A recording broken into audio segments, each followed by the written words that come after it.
شیخ الاسلام نے کئی محاذوں پر احیاء تصوف اور تعلیمات تصوف کے لیے اس دور میں کام کیا۔ 40 سے زیادہ تصوف میں کتابیں لکھی اس دور میں، دفاع تصوف میں۔ پھر یہ جو سارے الزام بزرگان دین پہ لگائے جاتے تھے، ایک ایک کا دفاع کیا، ہر سلسلے کا دفاع کیا، یہاں تک کہ جو سلاسل بیٹھے تھے وہ 1000 سال کے اندر سیدنا حسن بصری رضی اللہ تعالی عنہ اور مولا علی شیر خدا رضی اللہ تعالی عنہ کا کنیکشن ہی اسٹیبلش نہیں کر پا رہے تھے، جس پر سارے سلاسل کی بنیاد کھڑی ہے۔ اس دور میں شیخ الاسلام نے یہ خدمت بھی انجام دے دی اور سارے سلاسل کے تعلق کو پختہ کر دیا۔ مولا علی شیر خدا کے ساتھ جو فیض کا تعلق ہے اس کو قائم کر دیا دلائل کے ساتھ۔ نہ صرف یہ، پھر منہاج القرآن میں گوشۂ درود کا قیام عمل میں لائے، ایک تربیت کا نظام زمانے کے بعد، صدیوں کے بعد سمجھیں کہ دوبارہ سے معاشرے کو اس طرف دینا شروع کیا۔ پھر رمضان المبارک میں اعتکاف کا ماحول پھر سے بنایا، پوری دنیا سے 1000 لوگوں کا اعتکاف بیٹھنا۔ یہ اعتکاف جیسی رونقیں درباروں پر کیوں نہیں کرتے؟ یہ بزرگوں کے مرکز نہیں ہے، یہ اعتکاف یہاں نہیں ہو سکتے؟ ہو سکتے۔ پھر شیخ الاسلام انسٹیٹیوٹ آف اسپریچول اسٹڈیز کے نام سے عظیم الشان مرکز علوم روحانیہ قائم ہوا، جہاں پر اس وقت تصوف پر تحقیق ہو رہی ہے، ریسرچرز بیٹھ کر تحقیق کرتے ہیں، پیپرز لکھتے ہیں، قرآن و سنت سے مطالعہ کیا جاتا ہے۔ پھر مدارس میں سے تصوف غائب ہو گیا ہوا تھا، جس کی وجہ سے عالم دین خشک ہے، اور اس کو پھر تصوف اور صوفیاء کی بات سمجھ نہیں آتی۔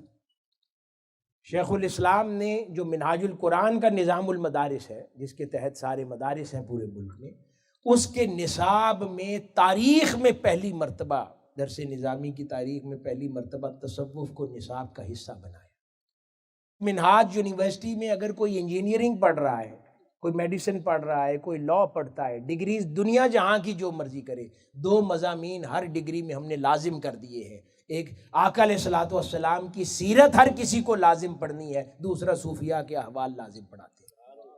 ہمارا پرابلم یہ ہے کہ ہم نے اپنے بزرگوں کو برانڈز کی طرح بنا لیا ہے، جیسے دکانیں ہوتی ہیں، ایک بازار میں 5 دکانیں ہیں، اس دکان میں کوئی گاہک داخل ہوگا تو اس نے اپنی مٹھائی کی بات ہی کرنی ہے اور اسی کی تعریف کرنی ہے، دوسرے کی 2-4 غلطیاں نکال دے گا لیکن اس نے اپنی بات کرنی ہے۔ ہم نے خود اپنے آپ کو کاٹ کاٹ کے ٹکڑوں میں بانٹ لیا ہے۔ خانقاہیں ہیں یا بہت دور تک جائیں گے تو میکسیمم اپنے بزرگ کی بات کر دیں گے۔ کبھی سوچا ہے کہ وہ جو بزرگ مدفون ہے وہ کس کی بات کرتا تھا؟ وہ کس کی بات کرتا تھا؟ اللہ اور اس کے رسول کی۔ اس نے ساری زندگی اللہ اور اس کے رسول کی بات کی ہے، ہم پھر صرف بزرگ پر جا کر بات کو کیوں ختم کر دیتے ہیں؟ یہ کس نے ہم پر بندش لگائی ہے؟ ان درگاہوں پر آج کیوں اللہ اور اس کے رسول کی بات نہیں ہو سکتی ہے؟ بیشتر 70% صرف بزرگ کی بات کیوں کرتے ہیں؟ ہم نے اپنے آپ کو خود محدود کر دیا، ہم نے صوفیاء کے اندر اپنے آپ کو خود ایک کلٹ اور مسلک بنا لیا۔ اس سے باہر نکلے اور پھر سے ہر دربار پر اللہ اور اس کے رسول کی بات ہونا شروع ہو جائے، اور ساتھ پھر ان بزرگوں کی بات ہو، دوسرے بزرگوں کی بات بھی ہو، اپنے بزرگوں کی بات بھی ہو۔ شیخ الاسلام نے اس دور میں کیا کیا ہے؟ آپ خود تو سلسلہ قادریہ میں بیعت ہے، آپ کے شیخ پیر طریقت حضور قدرۃ الاولیاء سیدنا طاہر علاء الدین القادری الگیلانی البغدادی رضی اللہ تعالی عنہ ہیں، لیکن آپ نے پوری زندگی ان کی دیکھی ہے۔ کیا صرف اپنے شیخ کی بات کرتے؟ کیا صرف سلسلہ قادریہ کی بات کرتے ہیں؟ نہیں، پورے دین کی بات کرتے ہیں، قرآن کی بات کرتے ہیں، سنت کی بات کرتے ہیں، اللہ کے رسول کی بات کرتے ہیں، ہر سلسلے کے امام کی بات کرتے ہیں، ہر تصوف کی کتاب سے کلام کرتے ہیں، اور سلسلہ قادریہ کے بزرگوں کا دم بھی بھرتے ہیں، اور ہر کسی کے خوشاچین ہیں۔ ہر دربار یہی ہو سکتا ہے۔ یہ کس نے قسم دی ہے کہ ہم نے صرف اپنے بزرگ کی بات کرنی ہے اور کسی کی بات نہیں کر سکتے؟ دوسرے ہمارے نہیں ہیں. قرآن نے تو ہمیں اپنے نبی کے سوا باقی انبیاء کو ماننا بھی شرط رکھا ہے ایمان کے لیے، تو ہم تو حضور کی امت میں ہو کر باقی اولیاء کو نہیں مان سکتے، جبکہ دین کے لیے تو باقی انبیاء کی بھی اتنی اہمیت ہے. سب ولی ہمارے ہیں، ان کا خزانہ ہمارا ہے، ان کی عطا کردہ خیرات ہماری ہے، ہر سلسلہ ہمارا ہے.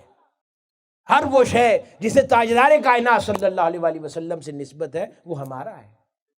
اور ہر درگاہ آج پھر سے خانقاہ بن جائے اور ہر درگاہ ہر سلسلے کی امین ہو جائے،